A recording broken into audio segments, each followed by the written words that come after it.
नमस्कार दोस्तों रिसेंटली लद्दाख कई कारणों से बहुत ज़्यादा चर्चा में रहा है। आप देखेंगे एक तरफ लद्दाख में बहुत बड़े पैमाने पे प्रोटेस्ट हो रहे हैं, जिस प्रोटेस्ट के पीछे कई सारे कारण हैं और इस कारणों का अगर हम मूल खोजने की कोशिश करें तो 2019 का जो Jammu and Kashmir reorganisation act है, जिसके माध्यम से जम्मू एंड कश्मीर जो स्टेट था इसको दो यूटीज़ में कन्वर्ट कर दिया गया, जम्मू एंड कश्मीर एंड लद्दाख। तो इस वजह से ये जो कई सारी समस्याएं शुरू हुई वो समस्याएं इकट्ठा होकर वर्तमान में संघर्ष का रूप ले चुकी है।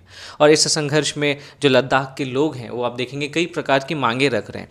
एक मांग तो उनका ये है कि उनको दोबारा से राज्य का दर्जा दिया जाए, दूसरी मांग उनकी है कि उनको छठी अनुसूची में शामिल किया जाए। इसके साथ साथ आप देखेंगे तीसरी उनकी मांग ये भी है कि वहाँ के जो युवा हैं उन युवाओं को नौकरियों में आरक्षण दिया जाए।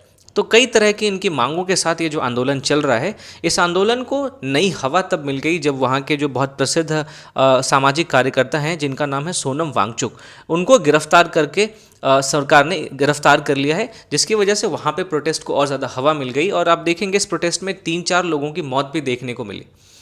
लेकिन आज हम लद्दाख के बारे में जब बात करेंगे तो हम इस कारण के बारे में बात नहीं करेंगे। आज हम बात करेंगे एक ऐसे कॉन्सेप्ट के बारे में जिसको लेकर लद्दाख दोबारा चर्चे में है, और ये कॉन्सेप्ट है प्रेगनेंसी टूरिज्म का। आप इस तस्वीर में देख सकते हैं, ये लद्दाख की एक कम्युनिटी है जिसका नाम है ब्रोकपा। इस कम्युनिटी के लोगों के बारे में ऐसा माना जाता है कि ये लोग आर्यों के मूल वंशज हैं, है ना। और इस वजह से ये लोग जो हैं ये सबसे ज़्यादा शुद्ध नस्ल के हैं, और इनके शुद्ध नस्ल के होने के कारण बहुत सारे यूरोप की महिलाएं जो हैं वो इस समुदाय के पुरुषों के साथ संबंध बनाती हैं, और इन पुरुषों के साथ संबंध बनाने के पश्चात गर्भ धारण करने के लिए लद्दाख में आती है। तो दोस्तों आज के सेशन में हम इसी प्रेगनेंसी टूरिज्म के बारे में बात करेंगे कि ये क्या है, इसका लद्दाख की संस्कृति पे क्या असर पड़ेगा, और सरकार लद्दाख की संस्कृति को बचाने के लिए क्या क्या नीतिगत पहलें और क्या क्या प्रशासनिक पहलें कर रही है। तो आई एम योर दोस्त and I welcome you all to Rahul Sharma education. सबसे पहले दोस्तों हम प्रेगनेंसी टूरिज्म के बारे में समझते हैं कि ये है क्या। जब भी आप किसी विशेष क्षेत्र में जाते हैं गर्भधारण के उद्देश्य से, ताकि उस क्षेत्र में जो भी पुरुष रह रहे हैं या जो महिला रह रही हैं उनसे आपको किसी विशेष गुण वाली संतान की प्राप्ति हो, तो हम इसको प्रेगनेंसी टूरिज्म कहते हैं। लद्दाख में जो ब्रोकपा कम्युनिटी है जो या फिर जो आर्यन वैली है, उसके बारे में ये हाल ही में एक मीडिया डॉक्यूमेंट्री में ये बताया गया है कि यहाँ जो विदेशी महिलाएं आती हैं और यहाँ आकर संतान चाहती हैं। यही जो ब्रोकपा कम्युनिटी है ना, इस ब्रोकपा कम्युनिटी के जो पुरुष होते हैं उनसे ही अपनी संतानें चाहती हैं। तो दोस्तों ये जो समुदाय है या ये जो आर्यन है, आर्यन वैली का जो मिथ है कि ये आर्यों के मूल वंशज हैं, आर्यों के पूर्व वंशज हैं और सबसे ज़्यादा शुद्ध नस्ल के हैं, तो क्या इसके बारे में कोई सच्चाई है या एक मिथ है? तो ये जो ब्रोकपा समुदाय के लोग हैं, ये समुदाय के लोग आप देखेंगे कई सारे गाँवों में रहते हैं, जिसमें आपको डा है, हानू है, गारकून है, दार्जिक है। इनके बारे में ये माना जाता है कि इनके कुछ विशेष शारीरिक लक्षण होते हैं, जैसे इनकी आंखें हल्की होती हैं, इनका रंग गोरा होता है। और ये जो समुदाय के लोग हैं इनके बारे में लोग आर्यन एंसेस्ट्री का दावा करते हैं, यानी ये आर्यों के पूर्वज हैं। और इसे पर्यटन के लिए आर्यन वैली के रूप में प्रचारित किया गया है, जहाँ पे विदेशी महिलाएं आती हैं और यहाँ के पुरुषों के साथ अपने संतान की प्राप्ति करती हैं, ताकि इनके संतान में उन आनुवंशिक गुणों का समावेशन हो सके, जिन आनुवंशिक गुणों की उपस्थिति यहाँ के ब्रोकपा समुदाय के पुरुषों में पाई जाती है। तो एक मीडिया डॉक्यूमेंट्री में ऐसा बताया गया है कि यहाँ यूरोपीय महिलाएं आती हैं और संतान चाहती हैं, जिसका कारण मैंने आपको बताया कि वो चाहती हैं कि उनके बच्चों में वो आनुवंशिक गुण आ जाए जो आनुवंशिक यहाँ के आर्यन वैली के पुरुषों में पाई जाती है।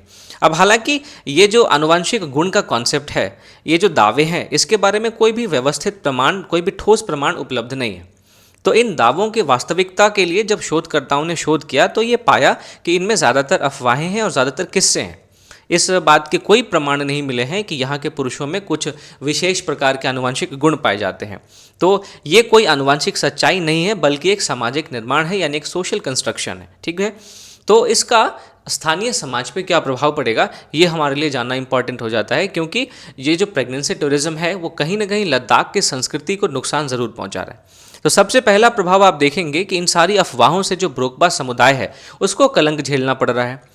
हालांकि प्रेगनेंसी टूरिज्म से यहाँ पे पर्यटन के आर्थिक अवसर भी बढ़े हैं, लेकिन साथ ही साथ यहाँ की जो जनजातियाँ हैं उनके सांस्कृतिक सम्मान पे और उनकी पहचान पे खतरा भी उत्पन्न हुआ है। तो दोस्तों, इस प्रेगनेंसी टूरिज्म से जुड़े मुद्दे के कई पहलू हैं। इसमें एक स्वास्थ्य और नैतिक मुद्दा भी आपको देखने को मिलेगा, क्योंकि आप देखेंगे लद्दाख बहुत ज़्यादा ऊंचाई पर स्थित एक क्षेत्र है और यहाँ पे स्वास्थ्य सेवाओं की कमी देखने को मिलती है। तो जब यहाँ पे कोई भी आके गर्भ धारण करता है तो उसके लिए प्रसव में जोखिम का एक खतरा तो ज़रूर होता है। साथ ही साथ जो नवजात शिशु होगा उसके लिए भी गंभीर खतरे आपको देखने को मिलेंगे। और इस पूरे प्रेगनेंसी टूरिज्म के कॉन्सेप्ट में आपको नैतिक प्रश्न भी देखने को मिलेगा, जिसमें नागरिकता हो, शोषण हो, बच्चों का भविष्य हो, ये सब मामले जुड़े हुए हैं। तो दोस्तों, इस पूरे प्रेगनेंसी टूरिज्म से जुड़े जो भी समस्याएं हैं, इन समस्याओं से निपटने के लिए आखिरकार सरकार की नीतिगत और प्रशासनिक पहल क्या क्या है, इसके बारे में हमें जानना पड़ेगा। तो सरकार को सबसे पहले तो स्वास्थ्य इंफ्रास्ट्रक्चर लद्दाख के क्षेत्र में मजबूत करना चाहिए। दूसरी चीज़, लद्दाख के स्थानीय संस्कृति को और वहाँ के लोगों के अधिकारों की रक्षा करने के लिए सरकार को कदम उठाने चाहिए। साथ ही साथ जो ब्रोकपा समुदाय के बारे में अफवाहें चलाई जा रही हैं, उन अफवाहों पर रोक लगाना चाहिए और इन बातों को साक्ष्य के आधार पर खंडित करना चाहिए कि कोई भी विशेष आनुवंशिक गुण ब्रोकपा समुदाय के लोगों में नहीं पाया जाता। और इस वजह से आप देखेंगे कि जो ब्रोकपा समुदाय के खिलाफ जो अफवाहें हैं उन पर रोक लगाई जा सकती है और इस प्रेगनेंसी टूरिज्म का जो गलत चेहरा है, जो गलत एस्पेक्ट है, उस पर भी कंट्रोल किया जा सकता है। तो दोस्तों, आप देखेंगे प्रेगनेंसी टूरिज्म जो है, इसमें सच्चाई बहुत कम है, इसमें ज़्यादातर मिथक है और ये अफवाह है। लेकिन इसके साथ आप बहुत सारे सामाजिक, स्वास्थ्य और नीतिगत प्रश्न भी जुड़ते हुए देखेंगे। तो हमें इस बात की ज़रूरत है कि हम उस समुदाय के सम्मान के लिए आगे आएँ, हम वहाँ पे स्वास्थ्य सुरक्षा पे बल दें और कुछ प्रामाणिक शोध के माध्यम से ये जो मुद्दा है, ये जो प्रेगनेंसी टूरिज्म का कॉन्सेप्ट है, इसको हम खंडित करने की कोशिश करें। तो आज के इस पूरे चर्चा के आधार पे आप जो मेंस का क्वेश्चन है उसको लिख सकते हैं और अब मेरे यूपीएससी आंसर राइटिंग वाले ग्रुप में पोस्ट भी कर सकते हैं। प्रेगनेंसी टूरिज्म की अवधारणा लद्दाख के स्वास्थ्य अवसंरचना और नैतिक चुनौतियों को किस प्रकार उजागर करती है, उदाहरण सहित स्पष्ट कीजिए।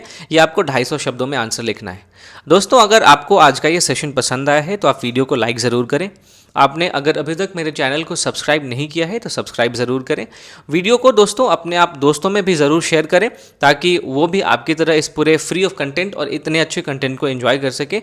और इस सेशन के पीडीएफ के लिए आप मेरे टेलीग्राम चैनल को ज्वाइन कर सकते हैं, जिसका लिंक आपको डिस्क्रिप्शन में मिल जाएगा। तो मिलता हूँ आपसे अगली वीडियो में, तब तक के लिए थैंक यू फॉर वॉचिंग।